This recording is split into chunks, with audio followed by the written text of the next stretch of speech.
Listo, ahora sí. Entonces decía que esta patología, como son las infecciones gastrointestinales, había dicholes de que es un problema bastante grande, bastante amplio y en cada uno de los países que hay en el mundo están afectando en un grado muy avanzado, un grado más o menos. Va a depender eso sobre todo del desarrollo de cada uno de los países donde vamos a donde se tendría que estudiar esto, ¿no? Tenemos una información, por ejemplo, que de 200 millones de episodios año, o sea, son 200 millones de episodios que van a ocurrir en un año en un país. Normalmente esto es una patología que se encuentra en todo el año, ¿no? Y generalmente afecta, tiene un promedio de episodios entre 3 y 5 episodios por cada niño. O sea, en promedio, supuestamente todos los niños deberían enfermar de 3 a 5 veces por año. Entonces, esto hace que esta patología adquiera importancia y sobre todo por las consecuencias que tiene. Si es que estas no son atendidas, generalmente pueden tener consecuencias muy graves como las complicaciones o también la muerte, que también es muy alta. La tasa de mortalidad por este tipo de patología generalmente están en los primeros lugares del perfil epidemiológico también, ¿no? Existen otro tipo de patologías, bueno, que vienen en forma de brotes, ¿no? Vienen en forma de brotes afectando a un grupo importante y a una región importante y en forma temporal, generalmente como procesos epidémicos que debemos dar también importancia. Vamos a ver un poco más atrás cuáles son estos gérmenes o estos patógenos que producen este tipo de problemas gastrointestinales, ¿no? ¿Cuál es la definición? La definición nos dice que son infecciones gastrointestinales, víricas, producidas por bacterias virales, parasitarias, generalmente que producen procesos inflamatorios a nivel y a lo largo del sistema digestivo, ¿no? Sus principales síntomas son la diarrea, los vómitos, el dolor abdominal y una de las más peligrosas que es la deshidratación. Esta, esta última es la que generalmente ha hecho que el número, la cantidad de pacientes aumenten, de modo que esta se presente como una patología con alta mortalidad, ¿no? Entonces, por eso es que vamos a revisar en forma general el significado de estas patologías en el curso de hoy. ¿Cuál es una de las cosas que también nos recomiendan? Es que el diagnóstico debería ser muy rápido y adquirir un tratamiento adecuado, principalmente para evitar esto de la deshidratación, que generalmente es la que trae consecuencias muy malas para los pacientes que adquieren este tipo de patologías. Entonces, estamos hablando de un proceso infeccioso. Hay otros conceptos que tenemos que revisar, como el de gastroenteritis, ¿no? Es un síndrome diarreico con vómitos, molestias y abdominales.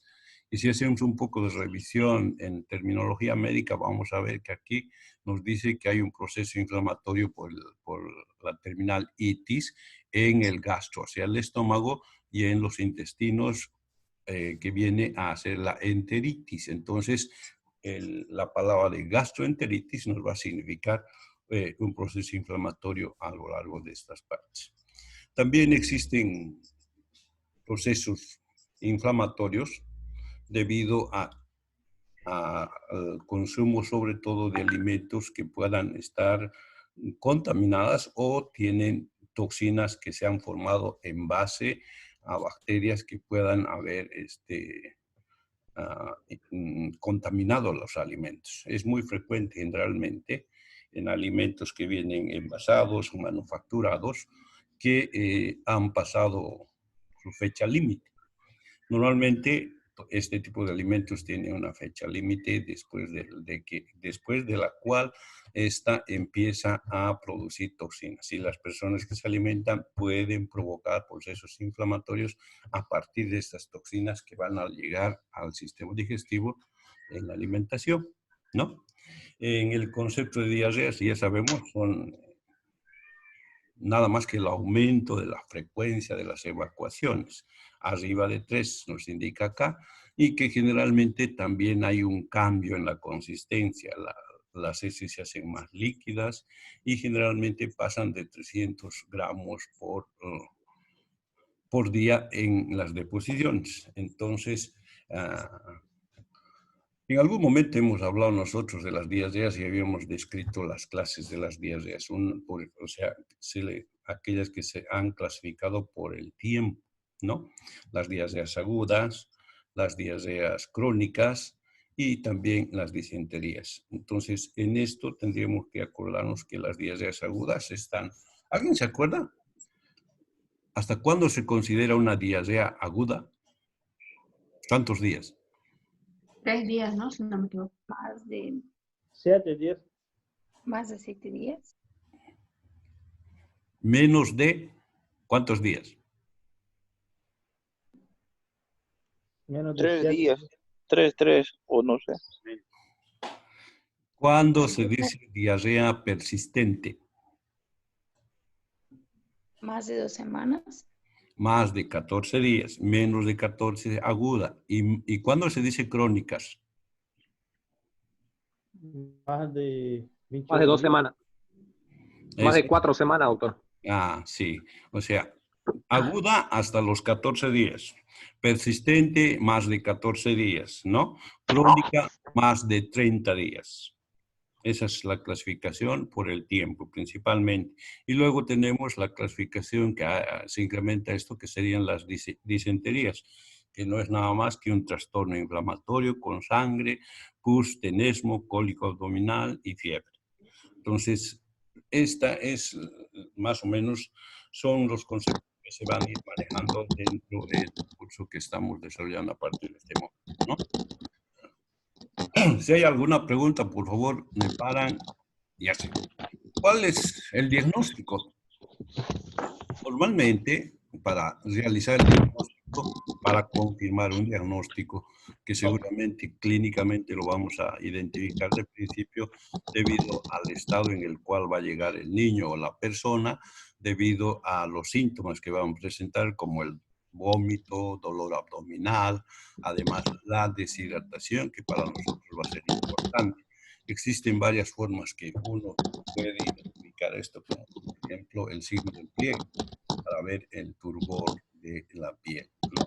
Normalmente nos indican que la piel, después de haber hecho el signo del pliegue, debería retornar en menos de 2 segundos.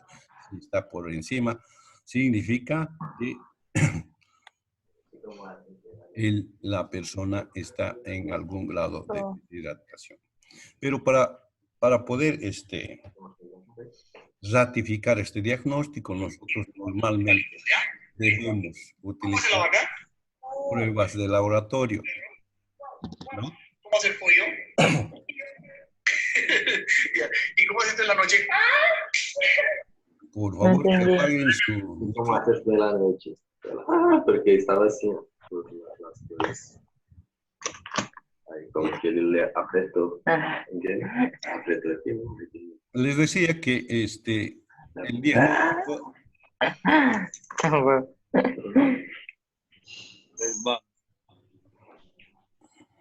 Les decía que el diagnóstico principalmente tiene que ser laboratorial. Para esto, normalmente se utiliza como muestra las heces fecales, ¿no? Como un producto en el cual vamos a identificar el factor que está produciendo la patología. En algunos casos vamos a tener que realizar coprocultivo, ¿no? Y en otros, detección de antígenos que producen los gérmenes que están produciendo este proceso inflamatorio. Normalmente, en algunos casos, como en el caso de la Escherichia coli, la Salmonella, el Clostridium difficile, vamos a poder desarrollar esta última parte, la detección de antígenos, que nos va a determinar la presencia de estos microorganismos que están produciendo el proceso inflamatorio a nivel digestivo, ¿no? También otra prueba en laboratorio para poder desarrollar y mejorar estos cuadros son las pruebas de sensibilidad, sobre todo a los antibióticos. Muy frecuente es necesario utilizar esta prueba debido a que nos va a determinar la resistencia de cada uno de los gérmenes que estemos pensando que esté produciendo el proceso infeccioso. Esto particularmente, que aparte de la sensibilidad, nos va a indicar exactamente qué tipos de antibióticos podemos utilizar para quitar el proceso inflamatorio. Entonces, en laboratorio, en este tipo de procesos, el laboratorio es muy importante para diagnosticar cualquier tipo de estas patologías. Ahora, también tenemos que considerar que algunos o algún grupo de estos gérmenes o bacterias generalmente nos producen brotes de enfermedad, ¿no? Generalmente es, por ejemplo, a ver si se acuerdan ustedes, hace un año hubo un brote de un proceso gastroentérico debido a la intoxicación alimenticia. Eso ocurrió en Trinidad cuando una unidad escolar se había servido el desayuno escolar con alimentos que estaban contaminados con agente, lo cual no solamente afectó a los alumnos, sino también a los profesores, al personal del distrito escolar, ¿no? Con lo que vieron de que se trataba más bien de una intoxicación alimenticia debido a los alimentos que utilizaron para elaborar las hamburguesas o los sándwiches que se sirvieron. Entonces, este es un brote. O sea, un brote significa la afección de varias personas, principalmente porque hayan comido un tipo de alimentación en grupo y que a veces se prolonga durante un tiempo indeterminado. El tratamiento va a realizarse de acuerdo a la causa que está produciendo el brote, ¿no? Tenemos otros cuadros que se conocen como la diarrea del viajero. ¿Alguien ha escuchado de esto? Sí. ¿Qué dice? ¿Cuáles son las diarreas del viajero? Luis es de casa que sabe hablar, que él habló eso. Salmonelosis principalmente, ¿no, doctor? Sí, pero ¿por qué se llama diarrea del viajero? Hemos hablado. ¿Cómo será adquirida en el viaje? Si se acuerdan del ejemplo que les puse, el plato típico de Sucre, hablábamos del chorizo. ¿Se acuerdan? ¿No? Que se sirve generalmente con un poco de pan y sobre todo lechuga. La lechuga que antes se cultivaba no en condiciones tan buenas, porque utilizaban principalmente agua que venía de las alcantarillas y que estaba contaminada. Entonces, las personas que iban de viaje, iban de paseo, lo que sea, siempre, en muchos de los casos, volvían con el tema de la salmonela. Y algunos de ustedes también me dijo, uy, sí, yo ya enfermé. Y acá en Santa Cruz también es muy frecuente, ¿no? Porque si se dan cuenta ustedes, el río Piraí, a las orillas del río Piraí, tenemos un montón de granjas, de huertos que están produciendo este tipo de verduras utilizando agua del río Piraí. Y sabemos nosotros que ese río está contaminado, no solamente con agentes biológicos, sino también con otro tipo de sustancias que nos van a provocar si consumimos este tipo de alimentos sin el cuidado necesario. Entonces, a eso se llama como diarrea del viajero. Es por la alimentación en un lugar donde no hemos estado, no residimos permanentemente. En el tema de los brotes, tenemos que, cuando estamos hablando de infecciones producidas por alimentos, tenemos que hablar, por ejemplo, las siguientes características. Uno, con frecuencia son locales. Eso significa lo que hace rato les decía, que un grupo de personas, por haberse servido unos sándwiches que contenían material que ya estaba, ya tenía problemas, produjo a todo el grupo una enfermedad que les duró casi como 7 o 10 días de estar internados en el hospital. Entonces, normalmente se pueden producir estas cosas, ¿no? Y se producen generalmente porque la alimentación en grupo es con alimentos que están contaminados. Pero si este problema, ¿no? Aparte de ser local, incluiría a mucho más gente y a muchas más regiones, estamos hablando de un problema de salud pública, ¿no? Entonces ya dependiendo de qué cantidad, dependiendo del tiempo en que transcurra o dependiendo del tiempo en que se quede o se vaya, vamos a darle la clasificación que nosotros sabemos, ¿no? Es una epidemia, es una endemia, o podemos hablar inclusive en problemas más grandes que afectan a todo el mundo de una pandemia como la que estamos viviendo ahora. Pero en el tema del sistema digestivo, o sea, infecciones gastrointestinales. Entonces, en este tipo de situaciones, cuando se convierte en un problema de la salud pública, es que la epidemiología juega un papel importante, ¿no? Principalmente para identificar el problema, regionalizar el problema, ver todas las características que tiene el agente productor para tomar las medidas correspondientes y poder disminuir, acortar o eliminar el brote o el problema de la salud pública. Entonces es importante. Y entre estos podemos hablar, por ejemplo, de la Escherichia coli, la Salmonella, el Campylobacter y el Staphylococcus, que son algunos de los patógenos más frecuentes causantes de brotes de enfermedades, generalmente transmitidos por alimentos. ¿Ustedes han escuchado hablar, ya han hablado en algún momento del cólera? Al final, también cuando hay inflamación. El cólera. ¿Esa sería un brote local o sería un problema de salud pública? Un problema de salud pública.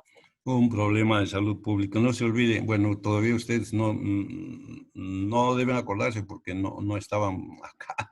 El problema del cólera, aparte de haber sido un problema muy grave de salud por su alta letalidad, ha afectado a muchos países. Cuando hace unos años, los años 80, se dio esta epidemia, hubo muchos fallecidos en Perú de principio, en Chile, Argentina, Bolivia, afectó casi a toda la región latinoamericana, ¿no?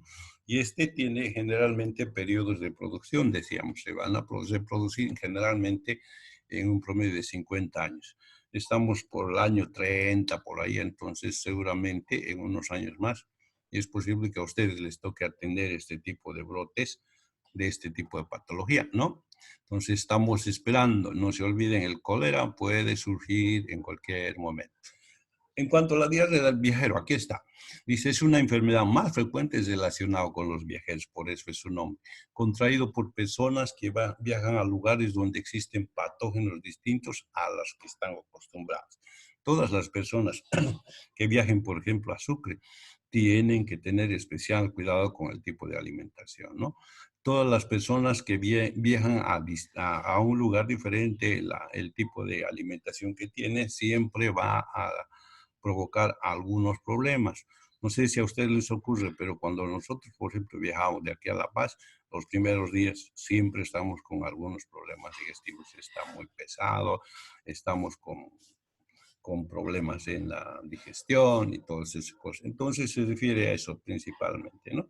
Se transmite generalmente por la ingestión de alimentos, agua contaminada, en este caso son aguas fecales, lo que generalmente se produce por la mezcla de agua sana con agua de la alcantarilla, o como ocurre en este otro caso, regamos verduras o productos vegetales con aguas que están contaminadas. Entre ellas tenemos a la Escherichia coli, la Salmonella y la Shigella, son las principales que nos van a producir no solamente este tipo, sino varios tipos de patologías. Entonces, tenemos mucho que conocer sobre estas, porque son los principales agentes que nos van a producir. En las formas de prevención, hay que lavarse la mano, desinfectar las superficies contaminadas, lavar las prendas de vestir, identificar a los pacientes infectados, para implementar un control de infecciones amplias. Para la mayoría de las infecciones gastrointestinales no existen vacunas. Fíjense, estas medidas, cuando hablamos nosotros del proceso infeccioso o en cualquier tipo de patología, son las que siempre se van a utilizar. Donde va a haber un cambio es en el tema de la prevención a través de las inmunizaciones. Acá en el tema de las gastrointestinales hay excepcionalmente dos tipos de vacuna. Una, la del rotavirus, eso sí existe en las farmacias, no es, hay una cantidad de personas que utilizan cuando tienen este tipo de problemas. Y otra vacuna que también se puede obtener, que es el adenovirus, pero de muy limitada disponibilidad. No existe generalmente en países como Bolivia, no hay que hacer una solicitud para que nos envíen esto. Para el Clostridium difficile, dice evitar recetar antibióticos si no es preciso. ¿Han escuchado hablar de esta bacteria? Difficile. ¿Alguien escuchó hablar de esta bacteria?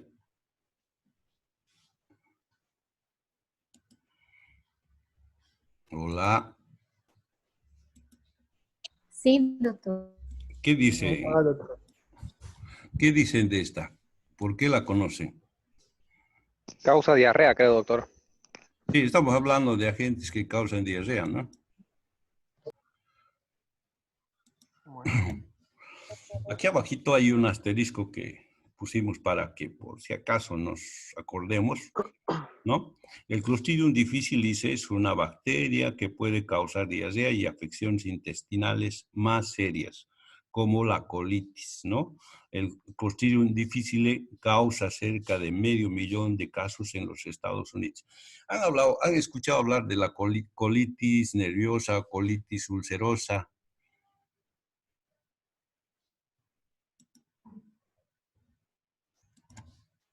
Personas que cuando tienen que realizar alguna actividad en público, tienen que estar en un evento, se ponen nerviosas y no aguantan y corren al baño.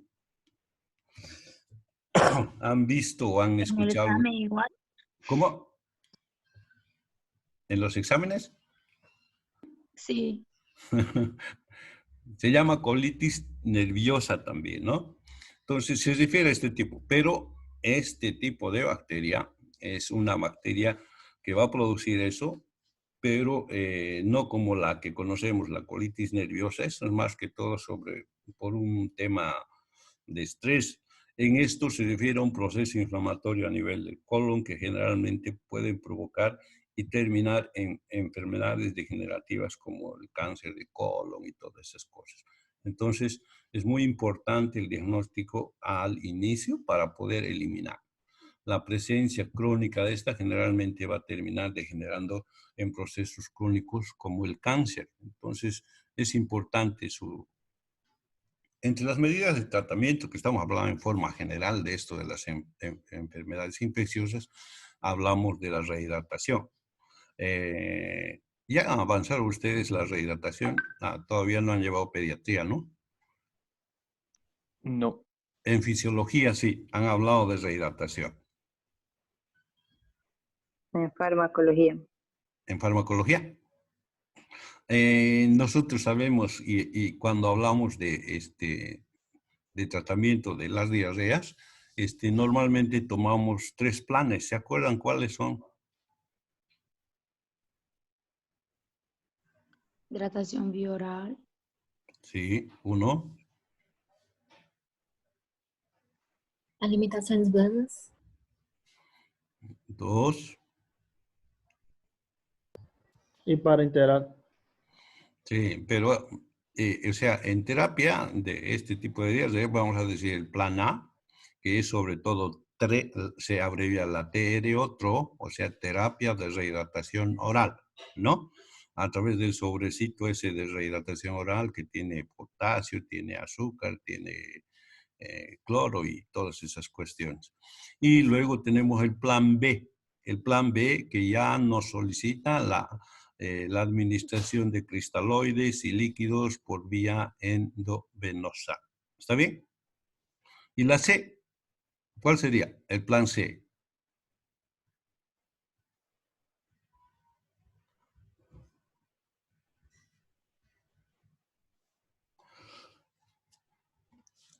Es muy parecido a la B, pero con mucha más cantidad y con mayor velocidad y a presión generalmente, ¿no? Entonces son los planes de rehidratación que se utilizan y que generalmente van a tratar de hacer que las personas recuperen rápidamente, sobre todo la cantidad de electrolitos que pierden. En el caso del cólera, por ejemplo, como una infección de este tipo, generalmente la deshidratación es tan rápida que en cuestión de horas, 2, 3 horas, el paciente puede dejar de, o puede fallecer, ¿no? Entonces, ahí sí, en este tipo de patologías, la hidratación generalmente se hace por 2 o 3 vías y a presión para tratar de volver y reponer los líquidos sobre todo, ¿no? Entonces, es muy importante. También en el tema de tratamiento vamos a hablar sobre todo el tratamiento sintomático. ¿Cuáles son los problemas o la sintomatología que se tiene cuando una persona tiene un problema digestivo, una indigestión, una intoxicación alimenticia? ¿Qué es lo primero que se manifiesta? Dolor. A ver. Alguien ha estado con diarrea últimamente, alguien que estaba con salmonelosis, me acuerdo en el curso. ¿Cómo empezó su cuadro?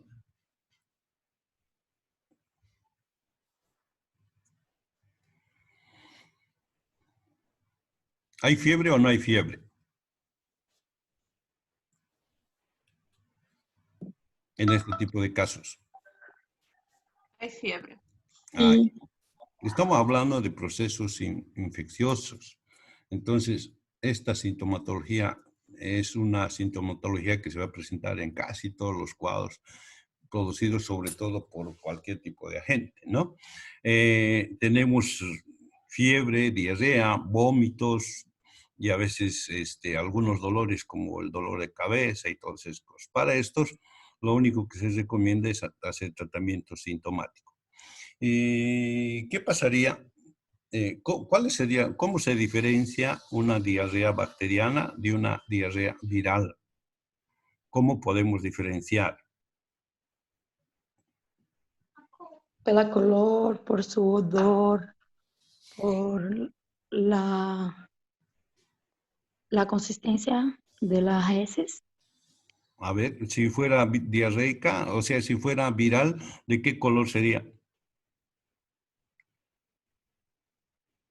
Amarillo. Amarillenta. Y si fuera bacteriana, Media negra, pastosa, creo. Sí, hasta verde, líquida. eso habíamos aclarado en la anterior clase ya, ¿no? Entonces es una forma de darnos cuenta.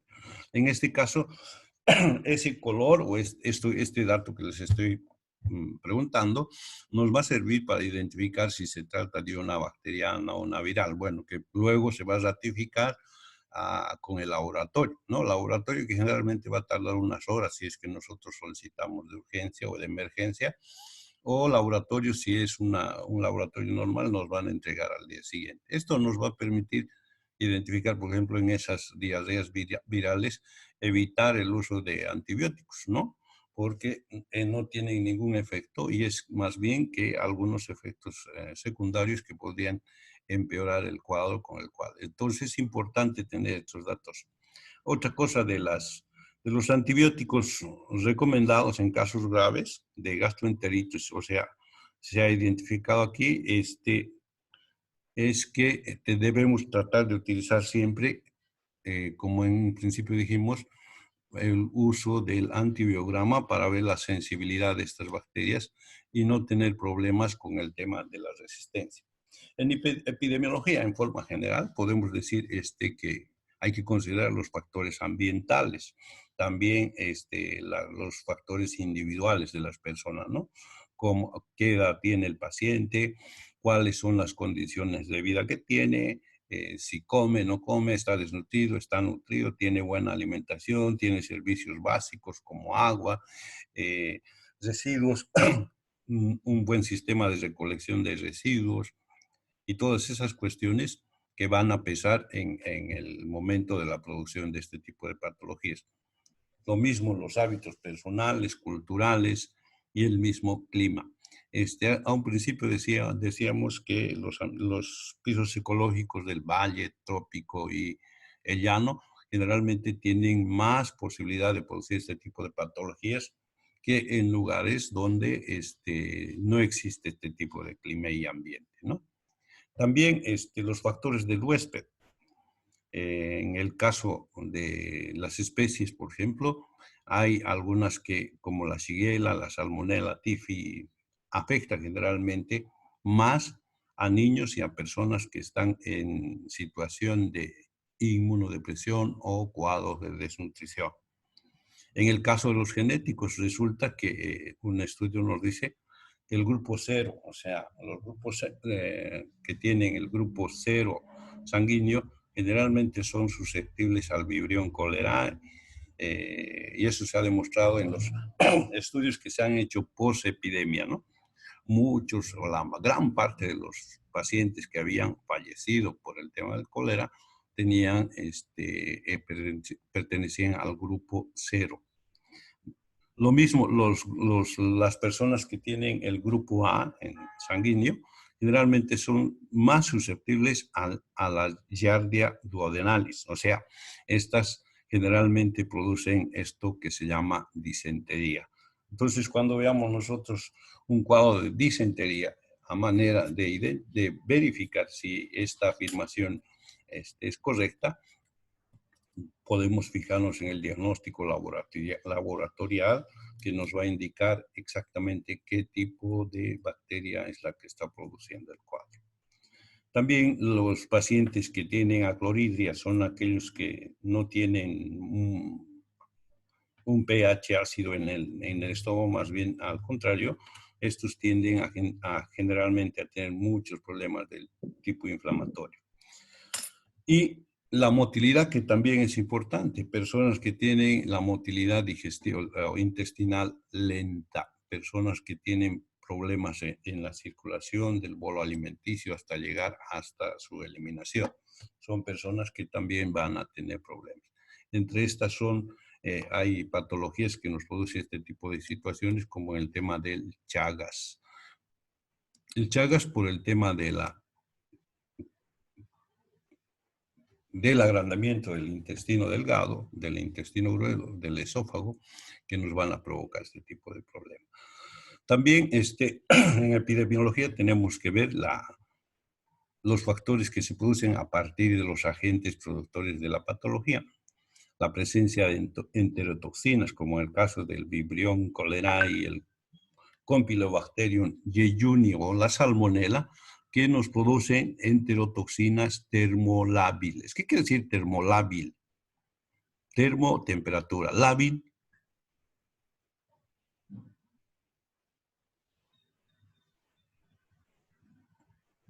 ¿qué nos significa termolábil?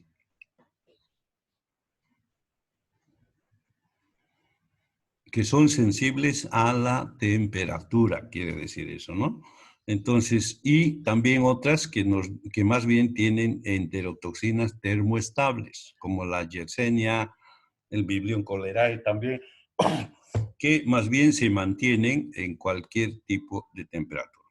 Hay otro tipo de toxinas, como la toxina A del Clostridium difficile, el Clostridium perfringens tipo A, el Streptococcus aureus y todas estas bacterias que producen toxinas. Entonces, cuando nosotros estemos considerando infecciones gastroenterológicas, también es muy importante identificar el agente causal, porque este diagnóstico nos va a indicar si el daño que se está produciendo es por presencia del agente, es por las toxinas que produce o por el daño celular que pueden producir también, como en algunas situaciones que se acompañan sobre todo cuando las diarreas tienen bastante sangrado, como el caso de las disenterías, ¿no?